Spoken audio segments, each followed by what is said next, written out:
ஆண்டவரும் உலக இரட்சகருமாகிய இயேசு கிறிஸ்துவின் ஈடு இணையில்லாத நாமத்தினாலே உங்கள் அனைவருக்கும் வாழ்த்துதலை தெரிவித்துக் கொள்கிறேன். 78ஆம் சுதந்திர தினத்தை கொண்டாடுகிற இந்த நாட்களிலே தேவனாகிய கர்த்தர் இந்த தேசத்தை, இந்திய தேசத்தை முழுவதுமாக ஆசீர்வதிப்பாராக. கடந்த 7 மாதங்களாக காப்பாற்றிய தேவன் இந்த 8வது மாதத்திலேயும் நமக்கு ஆண்டவர் கிருபையாய் காண செய்திருக்கிறார். தேவன் எத்தனை நல்லவராக இருக்கிறார்! அவர் ரொம்ப ரொம்ப நல்லவராக இருக்கிறார். உங்களுக்காக ஒரு வசனத்தை வாசிக்கிறேன். உபாகமம் 33ஆம் அதிகாரம் 20ஆம் வசனத்தையும் 21ஆம் வசனத்தையும் வாசிக்கிறேன். காத்துக்கு விஸ்தாரமான இடத்தை கொடுக்கிறவர் ஸ்தோத்திரிக்கப்பட்டவர், கர்த்தரின் நீதியையும் அவருடைய நியாயங்களையும் நடப்பிப்பான். பாருங்கள், ஆண்டவராகிய இயேசு கிறிஸ்துவினுடைய அந்த கிருபை நம்மோடு கூட இருக்கிறது. பழைய ஏற்பாட்டிலே வாழ்ந்த பரிசுத்தவான்கள் ஒவ்வொருவரும் வாக்குத்தத்தங்களை சொல்லி ஒவ்வொருவரை ஆசீர்வதித்திருக்கிறார்கள். அப்படி மோசே மரிப்பதற்கு முன்பாக இஸ்ரவேல் புத்திரர் ஒவ்வொருவரையும் அவர் ஆசீர்வதிக்கும் பொழுது ஒவ்வொரு கோத்திரத்திற்கும் தங்களுடைய ஆசீர்வாதங்களை அவர் சொல்லும் பொழுது காத்தை குறித்து ஒரு நல்ல வாக்குத்தத்தத்தை அவர் கொடுக்கிறார். காத் யாக்கோப்பினுடைய 7வது குமாரன், லேயாளுக்கு பிறந்த குமாரனாக இருக்கிறான். லேயாளுடைய வேலைக்காரிக்கு பிறந்த குமாரனாக காத் இருக்கிறான். இந்த காத் அழகான ஒரு நல்ல மனிதன். அவனை குறித்து வேதம் சொல்லுகிறது, காத்துக்கு விஸ்தாரமான இடத்தை கொடுக்கிறவர் ஸ்தோத்திரிக்கப்பட்டவர். ஆக தேவன் நம்மை விஸ்தாரமாக, எல்லைகளை விரிவாக, பெருக்கத்தையும் ஆசீர்வாதங்களையும் நம்முடைய ஆண்டவர் கொடுக்கிறவர் என்பதிலே எந்த விதமான சந்தேகம் இல்லை. யாத்ராமத்தில் நாம் வாசிக்கும் பொழுது அவர் உன் எல்லையை விரிவாக்குவார் என்று வேதம் சொல்லுகிறது. ஆகவே குறுகிய எல்லையில் நாம் இருக்க வேண்டும் என்பது அவசியமல்ல.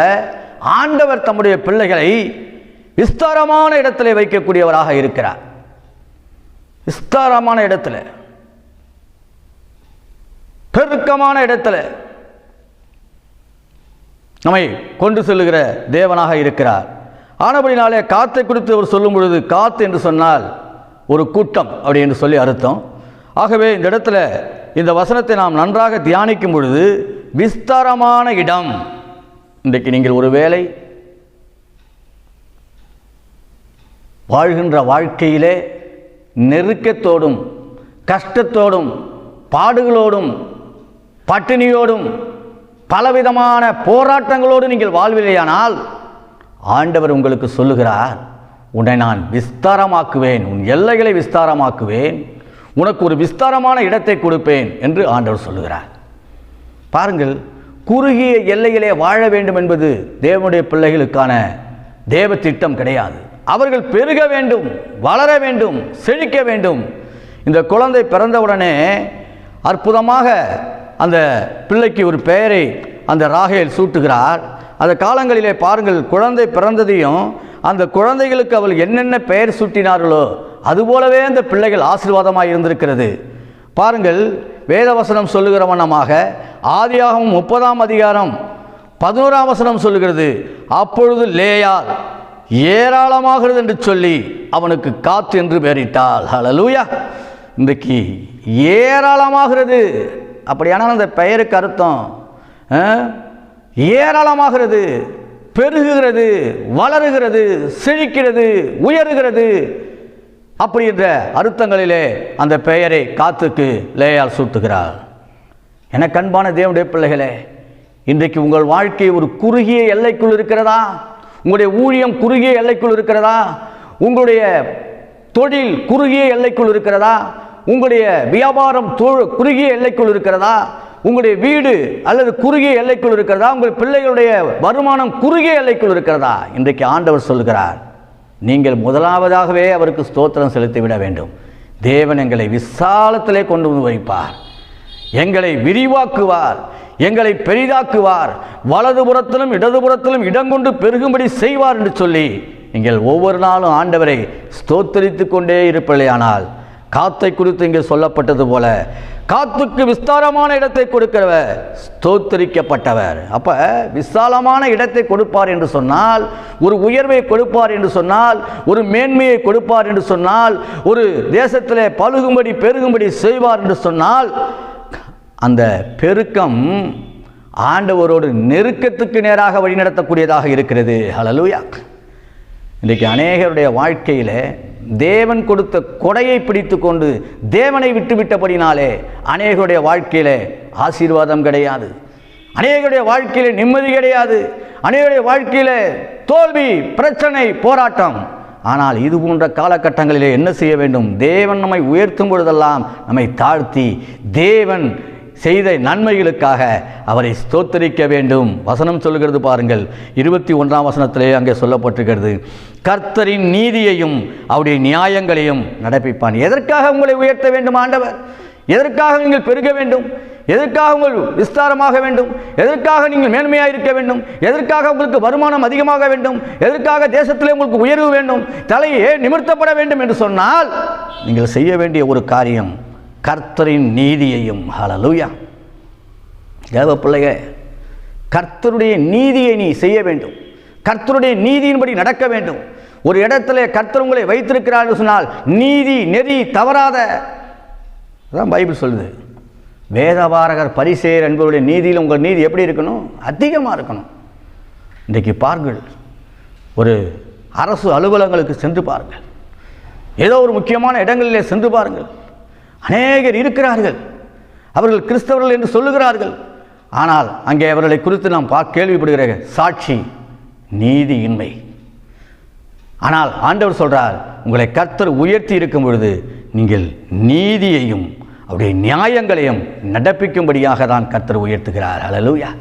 உங்கள் குறுகிய வெள்ளையை விட்டு இன்றைக்கு ஆண்டவர் பெருக்கத்தை தேவன் கட்டளையிட போகிறார். நெருக்கத்தை மாற்றி ஆண்டவர் பெருக்கத்தை கட்டளையிட போகிறார். பாருங்கள், இஸ்ரவேல் ஜனங்கள் எகிப்திலே இருக்கும் பொழுது அவர்கள் மிகவும் நெருக்கப்பட்டார்கள், அவர்கள் ஒடுக்கப்பட்டார்கள். அவர்களை பயங்கரமாய் இரும்பு காலாவில் வைத்து அவனை நெருக்கினான், வேலைகளை அதிகமாய் கொடுத்து நொறுக்கினான். அவர்கள் பெருமூச்சு விட்டார்கள், தேவனை நோக்கி கூப்பிட்டார்கள், கர்த்தர் அவர்களை விடுதலை ஆக்கினார். ஹல்லேலூயா. விடுதலையாக்கப்பட்ட ஜனங்கள் என்ன செய்ய வேண்டும்? நீதியை நடப்பிக்க வேண்டும். நாம் நீதிமான்களாக கர்த்தர் வைத்திருக்கிறார். ஆகவே இந்த நாட்களிலே காத்தை குறித்து இங்கே நாம் வாசிக்கும் பொழுது அவர் விஸ்தாரமான இடத்தை கொடுக்கிறவர். உங்கள் வாழ்க்கையிலே தேவன் விஸ்தாரமான இடத்தை கொடுக்கிறார். ஒருவேளை நீங்கள் ஊழியம் ஆரம்பித்து பல வருடங்களாகியும் உங்களுக்கு ஒரு இடம் இல்லை என்று சொன்னால் கர்த்தர் உங்கள் எல்லைகளை விரிவாக்கப் போகிறார். சொந்தமான இடத்தை கொடுத்து அதில் கர்த்தருடைய ஆலயத்தை கட்டி கர்த்தருக்காக வைராக்கியமாய் ஊழியம் செய்வதற்கான வழிகளை இந்த மாதத்திலே கர்த்தர் திறக்கப் போகிறார். இப்பொழுதே திறக்கப் போகிறார். உங்களுடைய வாழ்க்கையிலே பொருளாதார ஆசீர்வாதங்களை கர்த்தர் பெருக பண்ண போகிறார். குறைந்த வருமானத்தில் என் வாழ்க்கையில் இது ஒவ்வொன்றையும் நான் மிகவும் கஷ்டப்பட்டு நான் நகர்த்தி கொண்டிருக்கிறேன் என்று சொல்லும் பொழுது கர்த்தர் உங்களுக்கு பெருக்கத்தை கட்டளையிட்டு இந்த வருஷத்தில் கர்த்தர் உங்களுக்கு ஆசீர்வாதங்களை தேவன் கட்டளையிட போகிறார். இந்த மாதம் ஒரு விடுதலை மாதம். இந்திய தேசம் அந்நியரிடத்தில் ஆதிக்கத்தில் இருந்த பொழுது இவர்களை மிகவும் நொறுக்கினார்கள், இவர்களை மிகவும் வேதனைப்படுத்தினார்கள். ஆனால் சில தியாகிகள் நமக்காக இந்த சுதந்திரத்தை வாங்கி கொடுத்திருக்கிறார்கள். சுதந்திர காத்தை சுவாசிக்கிறோம். இந்த நாட்களிலே இந்திய தேசம் ஒரு ஆசீர்வதிக்கப்பட்ட தேசமாய் மாறுகிறது. அதற்கெல்லாம் காரணம் என்னவென்று சொன்னால் அநேகர் செய்த தியாகங்கள். ஆகவே ஆண்டவர் நம்மை குறித்து தேவன் வைத்திருக்கிற திட்டம் என்னவென்று சொன்னால் விஸ்தாரமாய் நாம் வாழ வேண்டும், சமூலமாய் இருக்க வேண்டும், சம்பூரணமாய் இருக்க வேண்டும் என்று சொல்லி கர்த்தர் நமக்கு கிருபை செய்கிறார். ஆகவே இந்த நாட்களிலே தேவனாகிய கர்த்தருடைய அந்த இன்டென்ஷன், தேவனுடைய நோக்கத்தை நாம் புரிந்து கொள்ள வேண்டும். நீ ஆசீர்வாதமாய் இருப்பாய் என்று வேதம் சொன்னால் நிச்சயமாக அது நீ ஆசீர்வாதமாய் இருப்பாய் என்றுதான் அந்த வசனத்துடைய அர்த்தமாக இருக்கிறது. ஆகவே தேவனாகிய கர்த்தர் நீங்கள் தொடர்ந்து நீங்கள் வாசிக்கும் பொழுது உபாகமம் புஸ்தகத்தை நீங்கள் வாசிக்கும் பொழுது அழகான வசனங்கள் இங்கே இருக்கிறது. உபாகமம் 3ஆம் அதிகாரம் 12ஆம் வசனத்தில் பார்க்கும் பொழுது அக்காலத்திலே சுதந்திரமாக பெற்றுக்கொண்ட தேசத்தை அர்னோன் நதி அருகேயுள்ள ஆரோவார் தொடங்கி கீலேயாத் மலை நாட்டில் பாதியையும் அதில் இருக்கிற பட்டணங்களையும் ரூபனியருக்கும் காத்திருக்கும் கொடுத்தேன். அப்பொழுது தேசத்தை பங்கிடப் போகிறதான வேளையிலே இந்த ரூபனியருக்கும் காத்திருக்கும் ஒரு சிறப்பான இடத்தை கொடுக்கிறதாக யோசுவாவிலே பல இடங்களில் நாம் பார்க்கிறோம். ஆகவே நமக்கு தேவனாகிய கர்த்தர் சில வாக்குத்தத்தங்களை கொடுத்திருப்பார். ஆனால் இந்த வாக்குத்தத்தங்கள் நிறைவேறக்கூடிய காலத்தில் இருக்கிறோம். கர்த்தர் நம் எல்லைகளை பெரிதாக்க போகிறார், எல்லைகளை விரிவாக்க போகிறார், நம்மை மேன்மைப்படுத்த போகிறார். எதற்காக நம்மை உயர்த்த போகிறார் என்று சொன்னால், நாம் கர்த்தரின் நீதியையும் நியாயங்களையும் நடப்பித்து தேவனுக்காக வைராக்கியமாய் வாழ்வதற்காக கர்த்தர் நமக்கு அந்த கிருபை தருகிறார். ஆகவே எனக்கு அன்பான தேவனுடைய பிள்ளைகளே, உங்களுடைய வாழ்க்கையிலே தேவனாகிய கர்த்தருக்கு பிரியமாய் வாழ வேண்டும். இந்த மாதத்தில் தேவனாகிய கர்த்தரிடத்திலே வாஞ்சிக்க வேண்டும். நான் இருக்கிற நிலைமையை விட்டு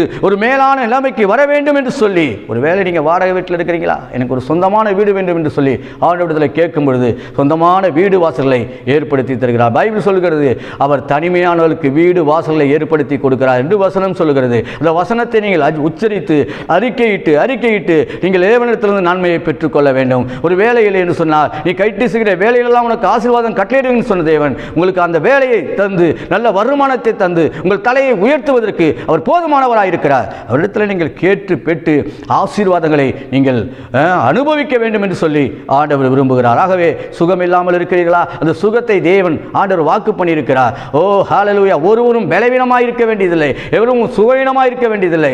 அவருடைய பரிபூர்ண சுகம், பரிபூர்ண ஆரோக்கியம், பரிபூர்ண நன்மை நமக்கு வேண்டும் என்று சொல்லி ஆண்டவர் விரும்புகிறார். ஆகவே நீங்களும் அந்த சுகத்தை விரும்பி ஆண்டவரிடத்தில் பெற்றுக்கொள்ள வேண்டும். அவர் உன் அப்பத்தையும் தண்ணீரையும் ஆசீர்வதித்து உன் வியாதியை உன்னிலிருந்து விலக்கு என்று சொன்ன தேவன் நிச்சயமாக வியாதியிலிருந்து உங்களுக்கு விடுதலை தருவார். ஒருவேளை உங்களுக்கு குழந்தை பாக்கியம் பல நாட்களாகிவிட்டது, திருமணமாகி பல வருடங்களாகிவிட்டது என்று சொல்லி நீங்கள் சொல்லலாம். ஆண்டவர் உங்களுக்கு ஒரு குழந்தை பாக்கியத்தை தேவன் தரப்போகிறார். 17 வருடங்களாக குழந்தை இல்லாத ஒரு சகோதரிக்கு சபையாக ஜெபித்த பொழுது கர்த்தர் ஒரு ஆண் குழந்தையை கொடுத்தார். இன்றைக்கு எனக்கு அன்பான தேவனுடைய பிள்ளைகளே, ஆண்டவர் எல்லாவற்றையும் அதன் காலத்தில் செய்யக்கூடிய தேவனாக இருக்கிறபடினாலே கர்த்தர் அதை செய்ய போகிறார். ஆகவே நம்முடைய வாழ்க்கையில் என்ன இன்டென்ஷன் இருக்க வேண்டும் என்று சொன்னால், நான் என் தேவனால் உயருவேன், என் தேவனால் பெருகுவேன், என் தேவனால் மேன்மையாய் உயர்த்தப்படுவேன், என் தேவனுடைய ஆசீர்வாதத்தினால் நான் ஆசீர்வாதமாக இருப்பேன் என்று சொல்லி நீங்கள் ஆண்டவருடைய பிரசன்னத்தில் வாழ வேண்டும். என அன்பான தேவனுடைய பிள்ளைகளே, கர்த்தராகிய தேவனுடைய வசனம் இன்னொரு சொல்ல இருக்கிறது. ஆதியாகமம் 26ஆம் அதிகாரத்தில் நாம் ஒரு வசனத்தை வாசிக்கும் பொழுது 22ஆம் வசனம் அழகாக சொல்லுகிறது. பாருங்கள், அருமையான வசனம் இது. பின்பு அவ்விடம் விட்டு பெயர்ந்து போய் வேறொரு துறவை வெட்டினான். அதை குறித்து அவர்கள் வாக்குவாதம் பண்ணவில்லை. அப்பொழுது அவன் நம் தேசத்தில் பழுகும்படிக்கு இப்பொழுது நமக்கு இடம் உண்டாக்கினார் என்று சொல்லி அதற்கு ரெகபோத் என்று பெயரிட்டான். இன்றைக்கு ஈசாக்குடைய வாழ்க்கையிலே அவனை துரத்தி கொண்டு வருகிறார்கள். கேராரூர் மேய்ப்பர்கள் துரத்தி கொண்டு வருகிறார்கள். பெலிஸ்தீயர்கள் தூர்த்து போட வருகிறார்கள். ஆனால் அதையெல்லாம் விட்டுவிட்டு அவன் சென்று ஒரு இடத்துல துறவை தோண்டின பொழுது அது இதுவரை வாக்குவாதம் உண்டானது, இதுவரை அவருடைய வாழ்க்கையிலே பிரச்சனைகள் உண்டானது. அதையெல்லாம் தூர்த்து போட்டு அவனுக்கு விரோதமாய் சித்தனா என்று சொல்லி எப்படிப்பட்ட காரியங்கள்லாம் அனுபவத்தினூடாக கடந்து வருகிறார். ஆனால் பின்பு அவன் இடம் விட்டு வந்து துறவை வெட்டின பொழுது அந்த இடம் வாக்குவாதம் பண்ணவில்லை. ஆகவே நம்முடைய பிரச்சனை தீர்ந்தது. நம்முடைய வாழ்க்கையில் ஏன் நம்முடைய வாழ்க்கையில் வாக்குவாதம் பண்ணுகிறார்கள்? நம்முடைய வாழ்க்கையில் நம்மை அழித்து போட துடிக்கிறார்கள், நம்மை நிர்மூலமாக்க பல எதிரிகள் ஏன் வருகிறார்கள் என்று சொன்னால், நாம் நம்மை பொறுமையாக இருந்து அடுத்து விட்டு கொடுத்து நாம் செல்லும் பொழுது கர்த்தர் நமக்கு ஒரு ரெகபோத்தை உண்டு பண்ணுகிறவராக இருக்கிறார். தேசத்திலே பழுகும்படி கர்த்தர் செய்ய போகிறார். இந்த தேசத்திலே பழுகும்படி நமக்கு இடம் உண்டாக்கினார் சொல்லி அங்கே அவர் அழகாக சொல்லுகிறார். பாருங்கள், ரெகபோத் என்று பெயரிட்டான். ஹல்லேலூயா. இன்றைக்கு சித்தனா முடிந்து விட்டது, வாக்குவாதம் முடிந்து விட்டது, ஏசேக்கு முடிந்து விட்டது. உங்கள் வாழ்க்கையிலே ரெகபோத்தை கர்த்தர் தொடங்க விட்டார். பெருக்கத்தை கர்த்தர் தொடங்கிவிட்டார். நெருக்கத்தை கர்த்தர் மாற்றப் போகிறார். உங்கள் வாழ்க்கை அநேகருக்கு ஆசீர்வாதமான வாழ்க்கையாக மாற கர்த்தர் உதவி செய்கிறார். இந்த மாதம் முழுவதும் நீங்கள் அறிக்கையிட வேண்டிய வசனம் என்னவென்று சொன்னார், காத்துக்கு விஸ்தாரமான இடத்தை கொடுக்கிறவர் ஸ்தோத்திரிக்கப்பட்டவர் என்று சொன்னது போல பால் ஜோசப்புக்கு விஸ்தாரமான இடத்தை கொடுக்கிறவர், விஸ்தாரமான வாழ்க்கையை கொடுக்கிறவர், மேன்மையான வாழ்க்கையை கொடுக்கிறவர், உயர்வான காரியங்களை செய்கிறவர், திரளான ஆத்துமாக்களை கொடுக்கிறவர், ஸ்தோத்திரிக்கப்பட்டவர். நீங்கள் எதெல்லாம் வாஞ்சிக்கிறீர்களோ விரும்புகிறீர்களோ அதையெல்லாம் உங்கள் பெயரை சொல்லி எனக்கு இப்படிப்பட்ட காரியங்களை செய்கிறவர் ஸ்தோத்திரிக்கப்படத்தக்கவர். அவர் ஸ்தோத்திரிக்கப்படத்தக்கவர், அவர் புகழப்படத்தக்கவர், அவர் உயர்ந்திருப்பதாக, அவர் நல்லவர் என்று சொல்லி ஒவ்வொரு நாளும் நீங்கள் சொல்லும் பொழுது கர்த்தர் நிறைவான ஆசீர்வாதத்தை உங்களுக்கு கொடுக்க போகிறார். உங்களுக்காக நான் ஜெபிக்க போகிறேன். அன்பின் பரலோக பிதாவே, பரலோகத்தின் தேவனே, இந்த வேளை வேலைக்காக நன்றி. இந்த ஆகஸ்ட் மாதம் இந்த ஆண்டவரே ஸ்தோத்திரம், இந்த நாளிலேயும் வந்து இந்த வாக்குத்தத்தத்தை சொல்லும்படி கர்த்தர் கிருபை செய்ததற்காக நன்றி. இதை கேட்டவுடைய வாழ்வு ஆண்டவரே செழிப்பதாக, விஸ்தாரமாய் அவர்களை மாற்றுவீராக.